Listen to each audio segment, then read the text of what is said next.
Bhagalpur police ने रेशमा हत्याकांड के मुख्य अभियुक्त मोहम्मद परवेज को गिरफ्तार कर लिया है। बता दें कि हबीबपुर थाना क्षेत्र के सदरुद्दीन चक में बीते 24 मई को टोटो चालक परवेज ने अपनी पत्नी रेशमा को लकड़ी के मुंगड़ा से मारकर मौत के घाट उतार दिया था। मामले में मृतका के पिता के लिखित आवेदन पर हबीबपुर थाना में केस दर्ज किया गया, जिसके बाद पुलिस ने गुप्त सूचना के आधार पर हबीबपुर थाना क्षेत्र से अभियुक्त परवेज को विधिवत गिरफ्तार कर लिया, जिसकी विस्तृत जानकारी सिटी डीएसपी 2 राकेश कुमार ने प्रेस वार्ता आयोजित कर दी। उन्होंने बताया कि हत्या का मुख्य कारण पैसे की लेन देन और पति के द्वारा अवैध संबंध होने की बात कही जा रही है। मामला है कि 24 तारीख को हबीबपुर थाना अंतर्गत सदरुद्दीन चक में मोहम्मद परवेज अख्तर जो कि रब ने शादी किया था ये, और रात्रि में ये अपनी पत्नी के विषय में पैसा कुछ विवाद चल रहा था इन लोगों का। उसके साथ जो थी पैसा रखने के लिए बेटी को दी थी गए थे, तो उस पैसा को ये अपनी निकाल के पैसा को खर्चा कर दिया, जिसका पत्नी अथवा सास के लोगों द्वारा विरोध किया गया था। इसी से ही आक्रोशित होकर एक भांस के मुंगरा रखा हुआ था, जिससे पत्नी को सब मारकर उसकी हत्या कर दी गई है। मामूली सा रुपये के विवाद में जो है सर हत्या कर देगा। अब तो आज की डेट पर दिख ही रहे हैं कि छोटी छोटी बात पे लोग गोली चला दे रहे हैं, कर दे रहे हैं। ये तो 60,000 रुपया का मामला है, दोनों ही बहुत ही गरीब जगह है। उसका कन्फेशन क्या है? उनका जो आरोपी है उसका कन्फेशन क्या है, क्या बयान दिया उसने? ये तो ये अपने आरोप लगा रहे कि हमारी पत्नी का संबंध किसी और लड़के से था या के, जिसका हम विरोध किए हैं, तो जिसके वजह हम उस टाइम आज उसकी हत्या कर दिए हैं। विरोधाभास है कहीं न कहीं बयान में। अब ये तो जाँच की विषय है या कि इसकी भी जाँच की सत्यापन की जाएगी। कैसी गिरफ्तारी हुई सर? थाना अध्यक्ष को सूचना मिली कि हबीबपुर क्षेत्र में कहीं घूम रहा है, उस सूचना के आलोक में लेकर थाना अध्यक्ष द्वारा इसकी गिरफ्तारी की गई है। इसका कोई हिस्ट्री भी है पुराना अपराधी? नहीं, इसका तो इतिहास तो नहीं है।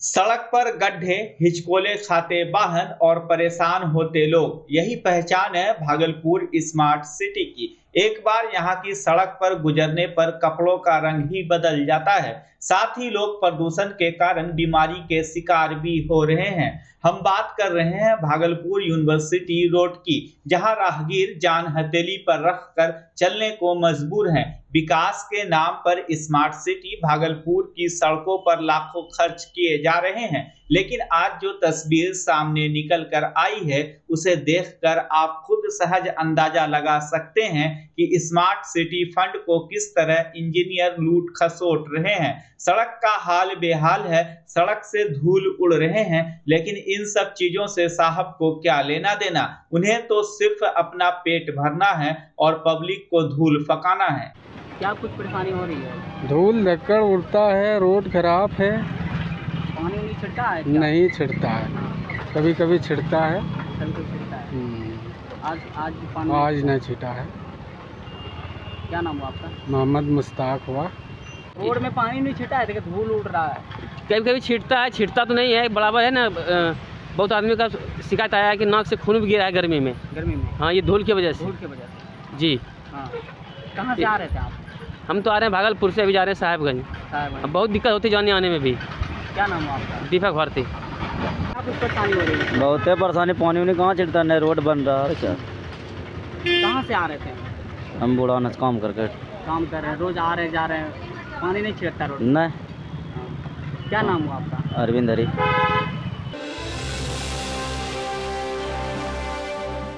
तिलका मांझी भागलपुर विश्वविद्यालय के राष्ट्रीय सेवा योजना द्वारा आज सीनेट सभागार में माय भारत पोर्टल के लिए पंजीकरण प्रशिक्षण का आयोजन किया गया। कार्यक्रम का उद्घाटन विश्वविद्यालय के छात्र कल्याण अध्यक्ष प्रोफेसर विजेंद्र कुमार, कुलानुशासक प्रोफेसर अर्चना कुमारी शाह, विकास पदाधिकारी डॉक्टर अनिल कुमार और एनएसएस के कार्यक्रम समन्वयक डॉक्टर राहुल कुमार ने संयुक्त रूप से दीप प्रज्वलित कर किया। वहीं कार्यक्रम के उद्घाटन सत्र में कार्यक्रम समन्वयक डॉक्टर राहुल कुमार ने माय भारत पोर्टल को आने वाले समय में शिक्षा के साथ रोजगार और शिक्षा के बाद रोजगार प्राप्त करने की दिशा में एक महत्वपूर्ण पहल करार दिया। जबकि विकास पदाधिकारी ने कहा कि यह डाटा कलेक्शन का एक अच्छा माध्यम है और इसके द्वारा सभी प्रकार के आवश्यकताओं और उसके अनुसार उसकी आपूर्ति के बीच एक सेतु का निर्माण करना संभव हो पाएगा। इस अवसर पर डीएसडब्ल्यू प्रोफेसर विजेंद्र कुमार ने कहा कि वह सभी छात्र छात्राओं और स्वयं सेवक सेविकाओं से अनुरोध करते हैं कि वे जल्द से जल्द अपने को इस पोर्टल पर पंजीकृत करें ताकि विश्वविद्यालय का नाम राज्य स्तर पर हो सके। प्रोक्टर अर्चना शाह ने कहा कि माय भारत पोर्टल पर पंजीकरण एनएसएस के अंतर्गत अनिवार्य है और इसके लिए सभी कार्यक्रम पदाधिकारी एवं स्वयंसेवक जो मेहनत कर रहे हैं बधाई के पात्र हैं। कार्यक्रम के द्वितीय सत्र में पूरनमल बाजोरिया महाविद्यालय के कार्यक्रम पदाधिकारी शैलेश मिश्रा और डॉक्टर राहुल कुमार ने माय भारत पोर्टल पंजीकरण को पीपीटी के माध्यम से तकनीकी रूप से ऑन स्पॉट पंजीकरण कराया और उसके तकनीकी पहलुओं पर प्रकाश डाला। धन्यवाद ज्ञापन डॉक्टर श्वेता पाठक ने किया। जो भी प्रोग्राम ऑफिसर हैं अगर एनएसएस के, एनसीसी के एएनओ हैं, तो उनको as a partner, as a verifier अपने आप को रजिस्टर्ड करना होता है। जो भी हमारे बच्चे हैं पहले चरण में अपने आप को पंजीकृत करेंगे, दूसरे चरण में इनके सीवी उसमें बायोडाटा अपलोड किए जाएंगे और तीसरे चरण में उन्हें इसका लाभ मिलना शुरू होगा कि कोई भी व्यक्ति, कोई भी कंपनी, कोई फर्म, कोई गवर्नमेंट एनजीओ या कोई भी गवर्नमेंट की संस्था अगर कोई भी इंटर्नशिप करा रही है, कोई भी जॉब प्रोग्राम है या उनके पास जॉब के लिए रिक्वायरमेंट है बॉयज का, गर्ल्स का, तो उसी माई भारत पोर्टल से इन्हीं के सीवी के थ्रू उन्हें कांटेक्ट करेंगे और इन्हें अर्न बाय लर्न के तहत जॉब भी मिल सकता है, इंटर्नशिप भी मिल सकता है या प्लेसमेंट भी मिल सकता है। तो एक बहुत बड़े अपॉर्चुनिटी का एक दरवाजा है माई भारत पोर्टल जो भारत सरकार के द्वारा शुरू किया गया है। उसी में पंजीकरण किस प्रकार से हो उसी के लिए है यह आज का यह प्रशिक्षण कार्यक्रम रखा गया है। हमारे कई कार्यक्रम पदाधिकारी उसमें वेरीफायर के रूप में पंजीकृत हैं, कुछ पंजीकृत नहीं हो पाए हैं, कई स्वयंसेवक भी पंजीकृत हैं, कुछ पंजीकृत नहीं हो पाए हैं। तो उन्हीं को सभी इकाइयों से 5-5 स्वयंसेवकों को कैंपस एम्बेसडर के रूप में बुलाया गया है ताकि वो प्रशिक्षण प्राप्त करके यहाँ से जाएं और शेष बच्चों को वो पंजीकृत कराएं। इसी के लिए आज का यह प्रशिक्षण कार्यक्रम रखा गया है। जब से हमारे एनएसएस कोऑर्डिनेटर राहुल जी बने हैं, प्रोग्राम हमेशा होते रहता है और यह हर एक प्रोग्राम में लोगों को शिक्षित प्रशिक्षित करने के कार्य करते रहते हैं। इनकी कार्यकुशलता से विश्वविद्यालय का नाम रोशन हो रहा है। इसी संदर्भ में मैं यह कहना चाहूँगा कि आज का जो प्रशिक्षण कार्यक्रम है, जो माय भारत पोर्टल है, जिसके माध्यम से आप उद्यमिता, सामाजिकता और अन्य प्रकार के जितने भी विधाएं हैं जिससे आप तत्काल उससे जुड़कर उससे रजिस्ट्रेशन कराकर अवगत हो सकते हैं और विभिन्न अवसरों को आप लाभ उठा सकते हैं। इसलिए मैं आप लोगों से आग्रह करूंगा कि इस प्रशिक्षण में जो राहुल जी के द्वारा दिया जाएगा उसमें पूरे तन्मयता के साथ भाग लें और सीखें और इस अवसर का लाभ उठाएं। इससे अब जो हम स्थिति देख रहे हैं कि हमारे पास विभिन्न अवसर जो आते हैं उनसे हम वंचित नहीं रह रहे हैं, उसका लाभ हम उठाएं और इससे आगे बढ़ें। यही इन्हीं शब्दों के साथ मैं बहुत कम शब्दों में आज आपके सामने उपस्थित हूं और अपनी कार्य व्यवस्था के चलते मैं अपनी वाणी को विराम देता हूं। पुनः बहुत बहुत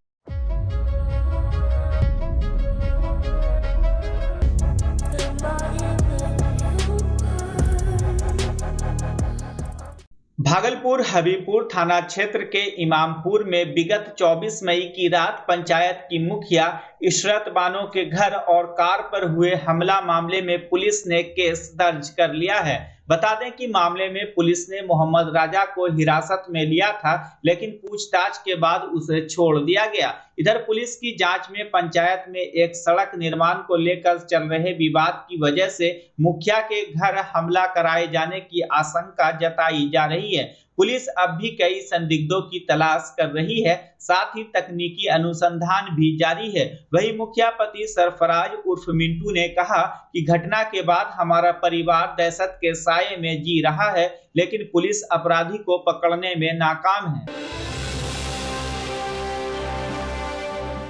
बच्चा जब जन्म लेता है तो कई बार बच्चा तुरंत नहीं रोता है, रोने में देर हो जाता है।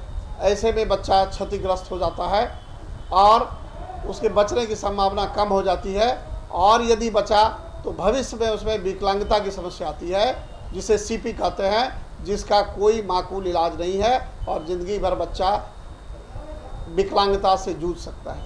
ऐसे में पूरे संसार में कूलिंग थेरेपी का सहारा लिया जाता है। जन्म से ठीक 6 घंटा के अंदर यदि उसको कूलिंग थेरेपी दिया जाए तो उससे उसका सीपी की समस्या कम होती है और बचने की भी संभावना बढ़ती है। पहली बार बिहार झारखंड में आपके शहर के स्नेह नवजात शिशु बाल सेवा केंद्र में यह मशीन उपलब्ध है। कभी भी ऐसी बात हो कि बच्चा रोने में विलम्ब हो गया तो आप स्नेह नवजात शिशु बाल सेवा केंद्र में जरूर संपर्क करें।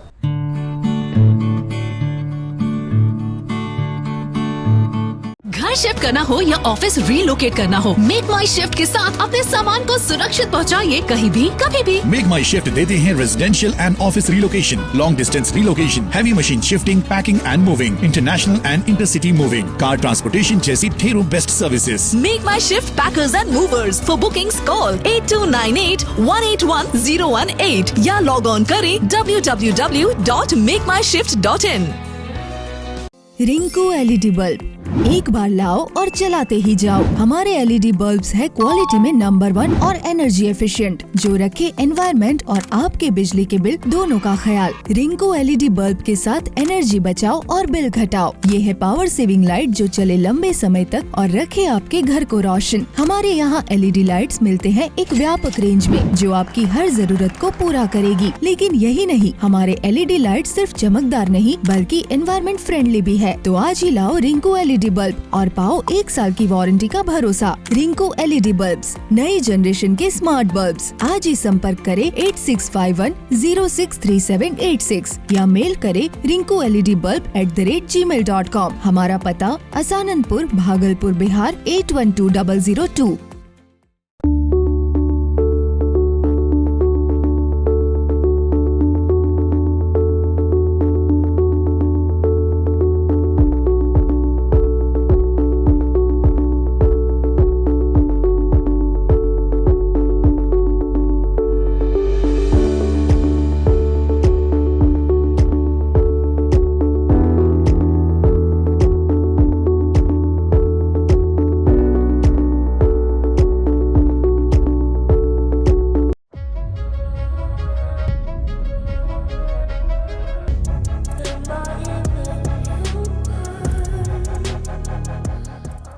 भागलपुर बाईपास थाना क्षेत्र के कोयली कुटाहा रेलवे हॉल्ट के समीप एक युवक की लाश मिलने से इलाके में सनसनी फैल गई। मृतक युवक की पहचान कोयली कुटाहा निवासी घूरन यादव के पुत्र सोनू कुमार के रूप में हुई है। घटना को लेकर बताया जा रहा है कि सोनू अपने घर से खाने के बाद घूमने की बात कहकर निकला था, जिसके बाद गांव के लोगों ने सोनू के परिजन को रेलवे ट्रैक पर सोनू की लाश होने की सूचना दी। मृतक के परिजनों ने बताया कि सोनू की किसी से कोई दुश्मनी नहीं थी। परिजनों ने हत्या की आशंका से इनकार किया है। वहीं पुलिस हत्या और आत्महत्या दोनों बिंदुओं पर जांच कर रही है। तो बाहर निकलने के बाद गर्म बहुत ज़्यादा लग रहा था, गए पटरी इधर, तो हम लोग सोचे कि आ ही जाएंगे, तो आए तो नहीं, मतलब बाद में हम लोग सो गए तो रात में पता चला 12 बजे तक कि एक्सीडेंट हो गया। हल्ला हुआ तो बस गए तो देखे। किसी पे कोई शक वगैरह, हत्या वगैरह? अभी तो कैसे बता सकते हैं, किसी पे अभी कुछ नहीं। कभी इधर विवाद नहीं, ऐसा कुछ तो नहीं है। भागलपुर सन टेरेसा स्कूल के 9वीं कक्षा का छात्र मनीराज कुमार बीते 24 मई से लापता है। वहीं मनीराज कुमार के पिता धर्मचंद्र भारती ने बाईपास थाना में गुमशुदगी की रिपोर्ट दर्ज कराई है। दिए गए आवेदन में कहा गया है कि उनका पुत्र मनीराज 24 मई को शाम 5 बजे खुटाहा स्थित आवास से भागलपुर की ओर निकला, जो अब तक घर वापस नहीं आया है। साथ ही मनीराज ने अपना मोबाइल भी घर पर ही छोड़ दिया, जिसने एक छात्रा के साथ बातचीत का वीडियो मिला है। वहीं आज मनीपाल कुमार के परिजन थाना पहुंचे और थाना प्रभारी से छात्र की बरामदगी की गुहार लगाई। मेरा बेटा 24 तारीख से लापता है, 5:30 बजे के बाद। मनीराज कुमार, संतरेसा में पढ़ता है 9th। वो केशव, समर और ऋषभ उनका साथी है, उन्हीं लोग फोन करके बुलाया है, उसका फोन रिकॉर्डिंग भी है। घटना यही हुआ, मेरा बेटा निकला है 5:30 बजे घर से 24 तारीख को, उसका बुलाया गया था शाम में। उसके बाद उसको बुलाया गया है, आइए। बोला हम नहीं जाएंगे, नहीं जाएंगे। बोला क्यों नहीं जाएंगे? तो बोला मेरा मम्मी मना किया है नहीं जाने के लिए। बोला 3 गो दोस्त बोला था, 3 गो दोस्त था, वही बोला था 3 गो लड़का दोस्त है, तो वही लड़का बोला रहा था। तो बोला हम नहीं जाएंगे, मेरा मम्मी मना किया है नहीं जाने के लिए। मामला है कि एक निधि कुमारी लड़की उसकी बैचमेट है, जो कि उसके साथ पढ़ती है। कुछ दिन पहले का मैटर है, वो स्कूल बस के पास कहीं बातचीत कर रही होगी, तो कोई लड़का वीडियो बना के शेयर किया था, जिस वजह से वो डर से निकलता उकलता नहीं था। अचानक 24 तारीख को 22-23 से ही उसका फ्रेंड लोग बात कर रहा था कि हम लोग उसके घर जाएंगे, चाहे और कुछ भी मैटर पे बात करके सॉर्ट आउट करने का। बच्चा है लोग सभी 9th क्लास का, मगर और 24 तारीख को ये लोग बात किया और बोला कि चलिए हम जाएंगे। शाम में कोई गया, ये पता नहीं है कौन है नहीं है। फोन पैसा वो सब घर में छोड़ के ही आया है, घर से बाहर 5 बजे या 5:30 बजे के आसपास। और रास्ते में एक गांव का ही व्यक्ति जा रहा था, तो उतर के वो रिलेटिव है, उसका दादाजी लगते हैं, तो पैर छू के प्रणाम किया, फिर वो गाड़ी पे बैठ के चला आया। उसी दिन से फिर रात में नहीं गया घर, तो 12-1 बजे रात तक ये लोग खोजे। फिर उसका दोस्त को भी फोन किए 11 बजे 11:30 बजे, फिर थाना में आके दिए, तो अज्ञात के नाम पे सनहा दिया गया था। और इसके बाद जो है किसी को अभी भी नाम से नहीं दर्ज करवाया गया है केस, और अज्ञात के नाम पे है, और 4 दिन हो चुका है, अभी तक कोई खोजबीन में पुलिस अपने स्तर से क्या कर रही है नहीं पता। और आश्वासन मिल रहा है कि हम काम कर रहे हैं, बात सही है, अब क्या CDR वगैरह मंगा के वो अपना काम कर रहे हैं, मगर अभी तो कोई ठोस कार्रवाई नहीं दिख रही है धरातल पे, और ना ही कोई रिजल्ट के आसपास हम लोग भटक रहे हैं। रिजल्ट से अभी भी बहुत दूर हैं।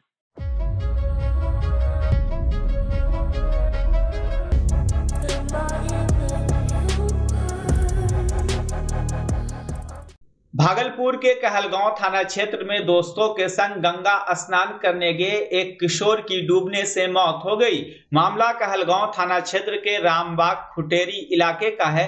घटना के संबंध में बताया जा रहा है कि घर से किशोर पढ़ने के बहाने निकला था, उसके बाद अपने दोस्तों के संग गंगा नहाने के लिए चला गया, जहां गहरे पानी में जाने के कारण वह डूब गया।